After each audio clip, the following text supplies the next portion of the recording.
Give a brief summary of the story the wife who would not be beaten. पत्नी जो PT नहीं जाएगी, कहानी का सारांश संक्षेप में लिखे। सेमेस्टर 3 इंग्लिश मेजर पेपर का ये बहुत ही ज़्यादा इंपॉर्टेंट सवाल है, जिसे मैं आपको एक आसान नोट्स के साथ समझाऊंगा। दोस्तों, मेरा ये नोट्स आप अपने एग्जाम में हूबहू लिख सकते हैं, आपको पूरा मार्क्स जरूर मिलेगा। अगर मेरा ये नोट्स आपके लिए हेल्पफुल होता है तो मेरे चैनल को सब्सक्राइब करें, वीडियो को लाइक करें और शेयर करके अपने फ्रेंड्स के भी हेल्प जरूर करें। चलिए दोस्तों, आंसर को डिस्कस करते हैं। Once upon a time there was a king. बहुत समय पहले की बात है, एक राजा था।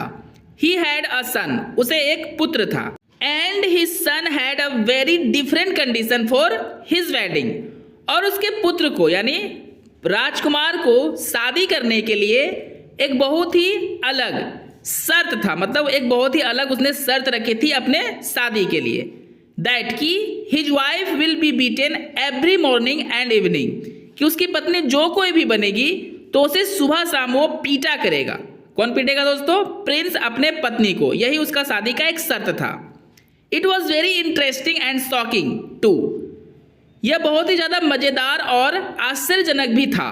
दैट की whoever will become his wife, she will allow the prince to beat her daily, कि जो कोई भी लड़की प्रिंस से शादी करके उसकी पत्नी बनेगी तो वो खुद प्रिंस को अलाउ करेगी, यानी आज्ञा देगी कि उसे डेली पीटा करे।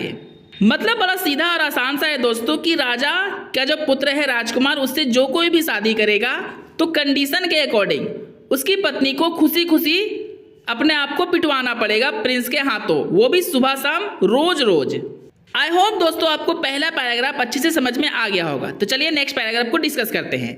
The king finally searched a girl who was ready to accept that strange condition and so the prince gets married with that girl. दोस्तों, राजा अपने पुत्र के लिए एक अच्छी लड़की ढूंढा करता था, लेकिन कोई भी लड़की शर्त को सुनकर मना कर देती थी शादी कर लिए। लेकिन अंत में राजा ने एक लड़की खोज ही लिया जो तैयार हो गई उस अजीब से शर्त को मानने के लिए, और इसलिए प्रिंस ने उस लड़के के साथ शादी भी कर ली। मतलब प्रिंस उसके साथ शादी कर लेता है।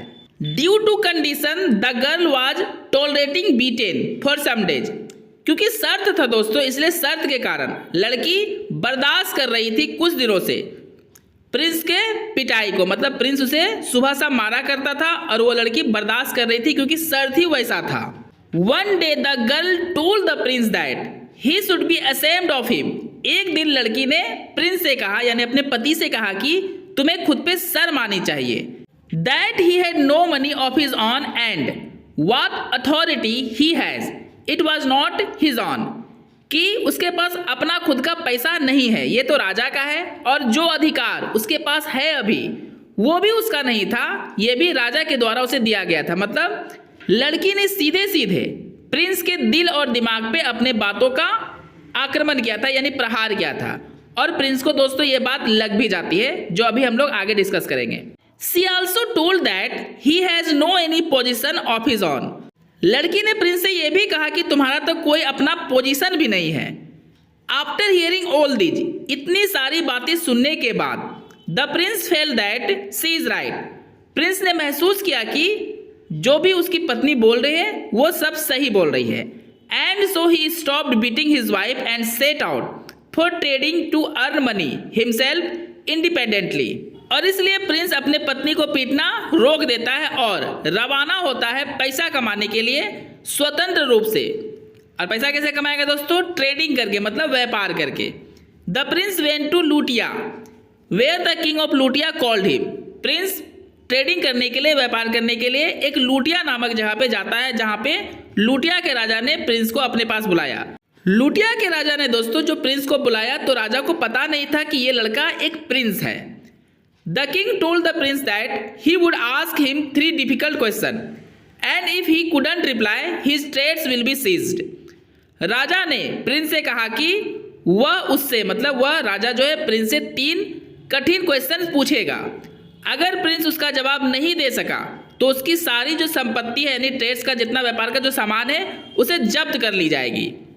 Without thinking the Prince agreed. बिना सोचे ही प्रिंस एग्री हो जाता है, मतलब सहमत हो जाता है कि ठीक है, आप सवाल पूछिए, मैं जवाब दूंगा। But he fail to reply right answer to the king.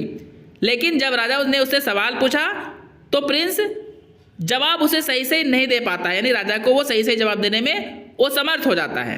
And so he status is seized by the king, और इसलिए राजा के द्वारा प्रिंस के सभी व्यापार के सामान को सीज कर ली जाती है, जब्त कर ली जाती है। And force him to serve other person, सामान को जब्त करने के बाद राजा ने प्रिंस को विवश कर दिया कि वो दूसरे व्यक्ति के पास जाकर उसकी सेवा करे, मतलब नौकरी करे।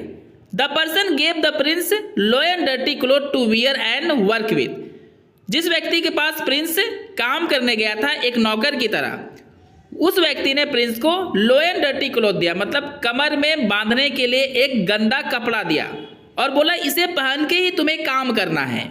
The Prince discarded the low and dirty cloth, Prince मना कर देता है उस डर्टी क्लोथ को लेने से। But again he was given the cloth and he acquired the low and dirty cloth, लेकिन फिर से उसे वो डर्टी क्लोथ दिया जाता है, यानी प्रिंस को फिर से वो डर्टी क्लोथ यानी गंदा क्लोथ दिया जाता है, और इस बार प्रिंस को वो डर्टी क्लोथ लेना पड़ता है, मतलब उसने स्वीकार कर लिया उस डर्टी क्लोथ को, उसे पता चल गया कि इसे लेना ही पड़ेगा, नहीं तो कुछ ना कुछ प्रॉब्लम उसे हो जाएगी।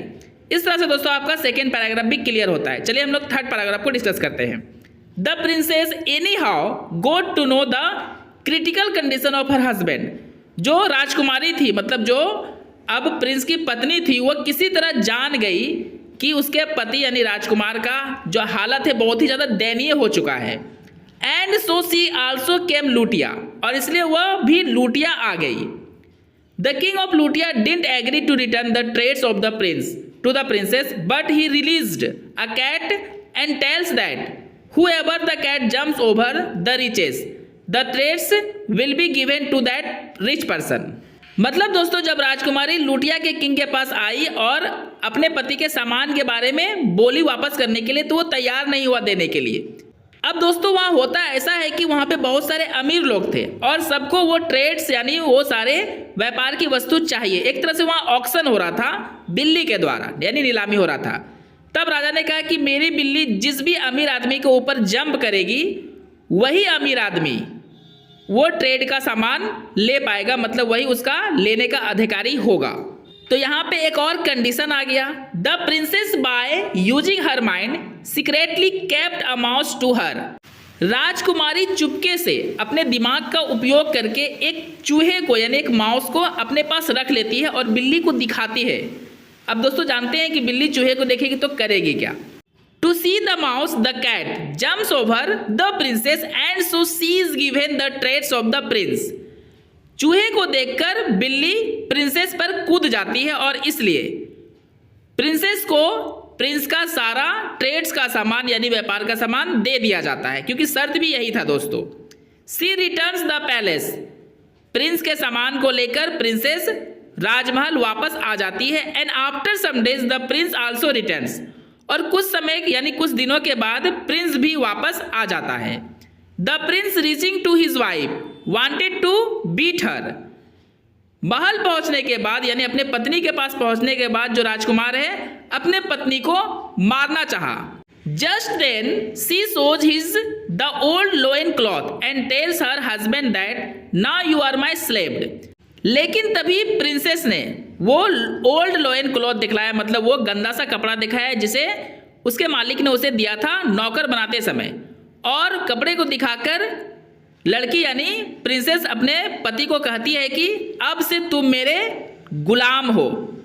And now he has no right to beat her, और क्योंकि तुम मेरे गुलाम हो तो तुम्हें अधिकार भी नहीं है कि मुझे तुम पीटो। Being embarrassed the prince gave up his idea to beat his wife forever, बहुत ज़्यादा एम्बैरेस्ड होकर मतलब बहुत ज़्यादा उसका अपमान हो चुका था दोस्तों, इसलिए प्रिंस ने हमेशा के लिए अपने पत्नी को पीटने का जो आइडिया था उसके दिमाग में छोड़ दिया। दोस्तों कहानी समझ में आया हो तो कमेंट करके जरूर बताएं, और आपको इसी तरह का आसान नोट्स चाहिए तो सब्सक्राइब करके जुड़ जाए मेरे चैनल के साथ। वीडियो को लाइक करें और शेयर करके अपने फ्रेंड्स के भी हेल्प जरूर करें।